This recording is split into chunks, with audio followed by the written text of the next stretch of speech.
tentang ada kaitannya pertama tentang sebuah dibangun oleh beliau hati-hati dan waspada atau iling lan waspada.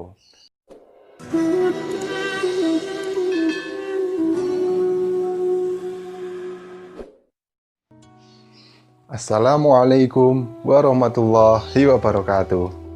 Dulur, semoga kalian masih tetap dalam keadaan sehat walafiat, banyak rezeki, tetap dalam lindungan dan kasih sayang Allah Subhanahu wa Ta'ala.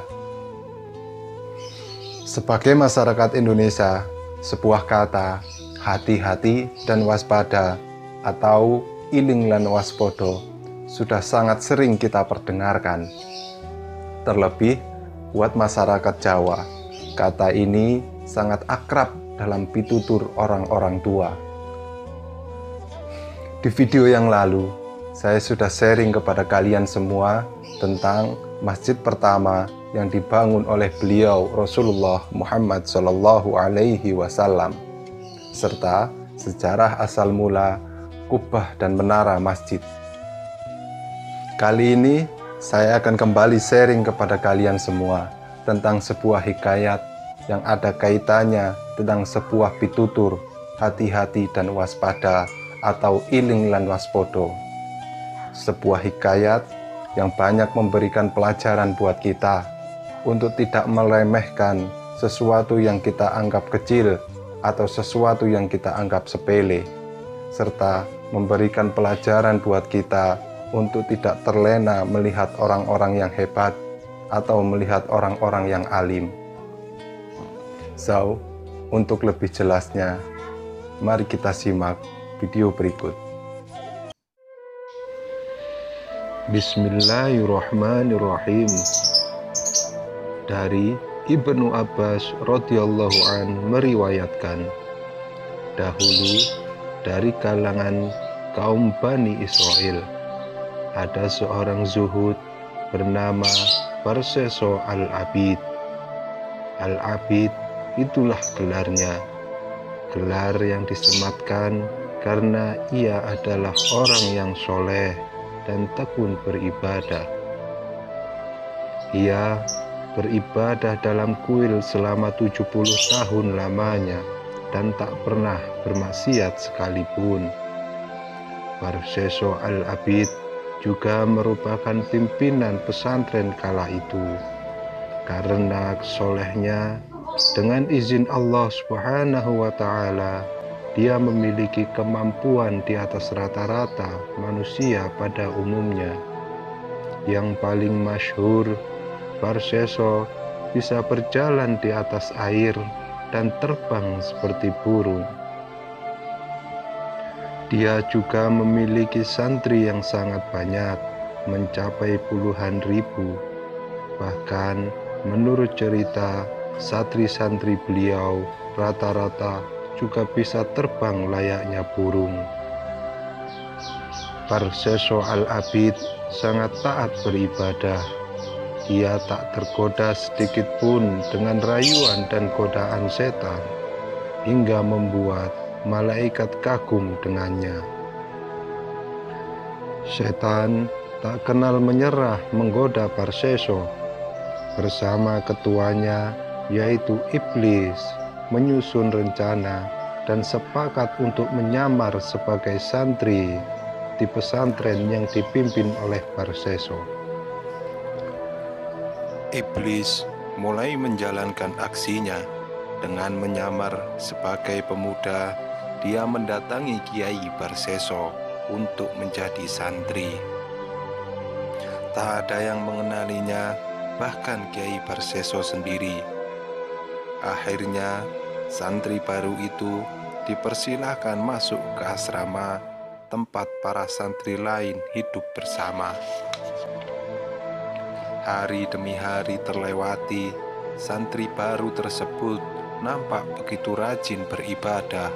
Zikirnya, sholatnya, puasanya, qiyamul lailnya melebihi santri-santri lainnya. Bahkan kabar itu sampai ke telinga Kiai Barseso. Diam-diam Kiai Barseso mengamati santri baru itu. Ternyata kabar tentang kekhusyuannya tersebut memang benar adanya. Bahkan dia lebih rajin dan khusyuk dari Kiai Barseso. Merasa kagum dengan santri itu, Kiai Barseso lalu menghampirinya. Kiai Barseso bertanya, "Wahai santri, sudah larut, apa yang kamu lakukan?" Santri menjawab, "Saya sedang beribadah, Yai." Kiai Barseso bertanya lagi, "Kulihat engkau sangat rajin dan khusyuk dalam beribadah. Bahkan ibadahmu melebihi aku." Jawab santri, "Tidak, Yai. Ibadah saya tidak seberapa dibanding dosa-dosa saya." "Dosa apa gerangan yang pernah kamu lakukan, wahai santri?" tanya Kiai Barseso. "Saya pernah membunuh orang, Yai. Karena ingat dosa itulah yang membuat saya rajin dan khusyuk saat beribadah," jawab santri tersebut. Kiai Barseso berkata, "Jika saya ingin lebih rajin dan khusyuk sepertimu, apakah saya harus berbuat dosa dahulu?"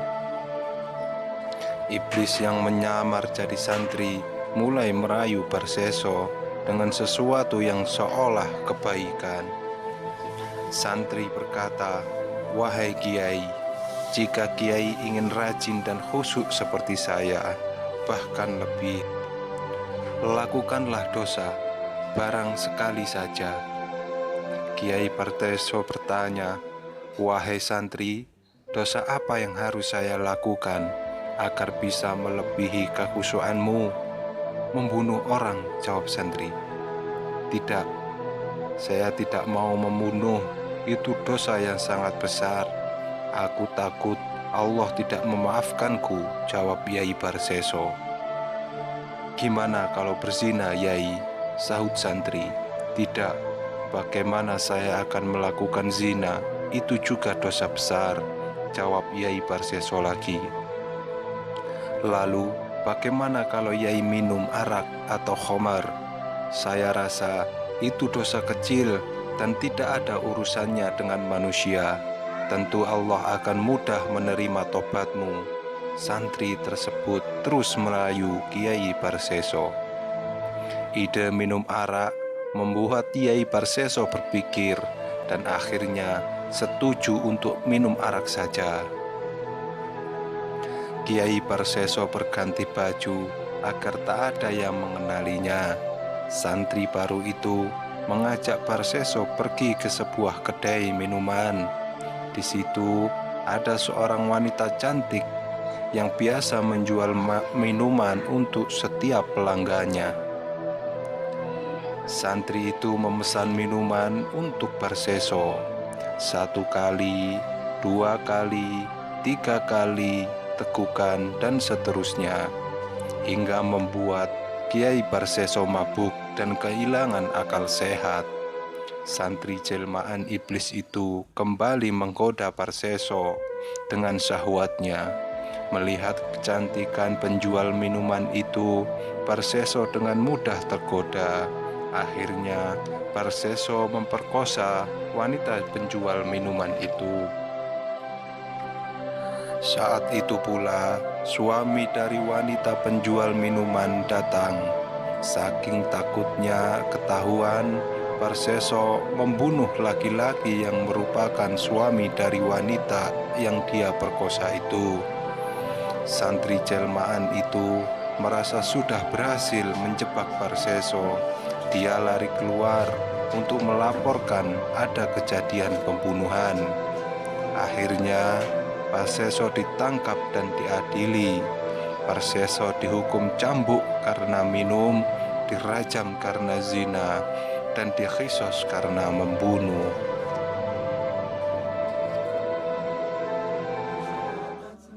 Dulur, itulah hikayat Kiai Barseso, ulama alim, ulama besar, yang akhirnya jatuh dalam kemaksiatan karena ketidaktelitiannya, ketidakhati-hatiannya. Semoga kita semua bisa mengambil hikmah dari sebuah hikayat cerita Kiai Parseso.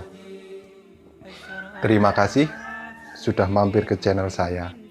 Jika tak keberatan, silahkan subscribe dan like channel ini, serta tinggalkan komentar-komentar kalian sebagai bahan referensi buat saya untuk bikin konten selanjutnya yang lebih bermanfaat dan berguna lagi. Assalamualaikum warahmatullahi wabarakatuh.